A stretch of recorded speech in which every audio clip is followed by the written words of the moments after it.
Chapter 14. The small theater reverberated with the sounds of the emotional reaction to Bax's ghastly performance. There were cries of disbelief, loud sighs, shouts of anger, sobbing, and wild, high-pitched laughter. As the noise grew louder, Renee became silent. She stopped screaming the moment Bax had decided to return to life. Now she was sitting on the hard stage floor, trembling all over, trembling with shock and with rage. She studied Bax's face, so pleased with himself, so overjoyed by the success of his performance, so completely self-obsessed. Bax didn't care what he did to them, she realized. More important, Bax would do anything to them. He would do anything to boost their performances. Then Renee realized something more. Bax didn't do any of it for them. He did it all for himself. Boosting their performances, making them better actors, only reflected on him. He didn't frighten them to improve them, Renee realized with sudden clarity. Bax frightened them because he enjoyed it. He was cruel to them. He shocked them. He tortured them because he enjoyed it. He probably enjoyed it more than anything else he did, she realized, watching him beam with joy and satisfaction, almost ecstasy, as kids still cried and laughed and moaned, struggling to rid themselves of the hideous, terrifying scene he had just forced upon them. He removed his handkerchief and wiped at the fake blood that had covered his chin and dripped down his beard. He didn't seem to realize that kids were truly upset, that some were sobbing and some were in shock or sick. None of that seemed to matter to him. "Now you are all loose and relaxed," he cried, stuffing the handkerchief back into his pants pocket. "Too bad that it took my suicide to get you that way." That was supposed to be a joke, but no one laughed. Renee started to get up, but her legs were too trembly and weak. She sat back down on the stage. Suddenly she felt an arm around her shoulders. Startled, she raised her head. It was Julie.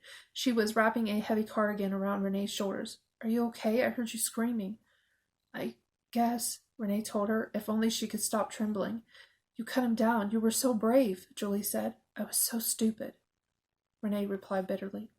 "You had no way of knowing," Julie assured her, talking softly, tying the sleeves of the cardigan across Renee's shoulders. "We were all paralyzed, but you acted. You should be proud of yourself." "It was such a vicious thing for him to do," Renee said, feeling a little stronger, her anger making her strong. "So thoughtless, so selfish." "She'll hear you." Julie put her finger to her lips. "I don't care. I really don't," Renee said, even louder. "You'll be okay." Julie was trying hard to be sympathetic and reassuring. Somewhat to Renee's surprise, it seemed really genuine. "There's enough real horror in this world," Renee said, not sure whether she was talking to Julie or herself. "There's enough real tragedy, enough blood, enough death." "I think you now understand the feeling I want to achieve in Curtains," Bax was saying down in the auditorium. "Now we can begin." Could Bax have killed the swan and put it in her bed? Renee asked herself. Yes, he could have. Could Bax have slashed her clothes? Could Bax have switched the knives so that she stabbed Chip? Tapped on her window night after night so she got no sleep? Yes, he could have, she realized. He was cruel enough. He was uncaring enough. He was obsessed with his play, with his work, with his success. He could have, she realized. He could have. But did he? That was another question. Did he? Did he? Why should she even have to ask that question? What was she doing here? "Renee?" Bax repeated. Evidently he had been calling her for some time.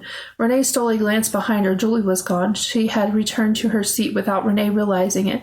"Renee," Bax said, a little more impatiently, "are you ready to run through the scene the right way now? Are you ready to show me what you've learned tonight?" "No," Renee said loudly. She climbed resolutely to her feet, tugging on the sleeves of the cardigan dangling in front of her. "What?" Bax looked confused. "I said no. No, no. Do you need a little time to compose your thoughts?" Bax asked, walking up to the stage, his hands on his hips. His beard was stained with narrow rivers of dried red stage blood. "No," Renee repeated. "No, I don't." "Well, what are you saying?" Bax asked, still bewildered. "I'm saying that I'm not going to stay here and be a victim any longer," Renee proclaimed. A few kids gasped. "Renee?" Bax started. "It isn't worth it. None of it is worth it," Renee interrupted.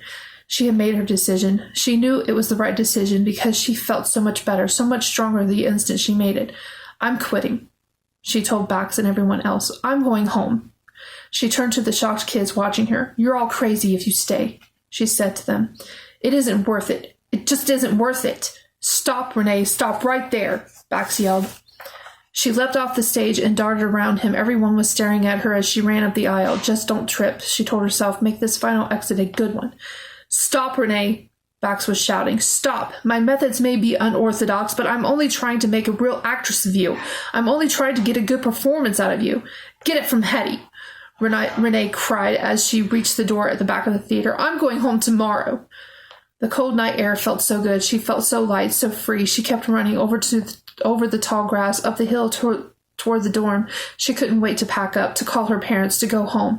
She had made a decision, a really tough decision. It was a decision never to be a victim again. Now, for the first time in 3 years, she was beginning to feel strong again. Wait! A voice called behind her. Someone was running up the hill. Wait, Renee, please, wait. It was George. He caught up with her, breathing hard. You can't leave, he said. It was more of a plea than a statement. Watch me, she replied. No, you can't. Renee, listen to me. He gently put a hand on her shoulder. Please, stay. I really like you. I think we could be really good together, in the play and in real life. She hesitated for a moment, then stepped away. That's the problem around here, George, she said. No one seems to know the difference between the play and real life. No one seems to care about the difference between play acting and real life. But Renee, I can't deal with it, George. I have to know what's real and what isn't. It's very important to me for reasons you can't understand. But I want to understand, George insisted. Goodbye, Renee said. He looked positively heartbroken. She ran past him up the hill. She didn't turn back.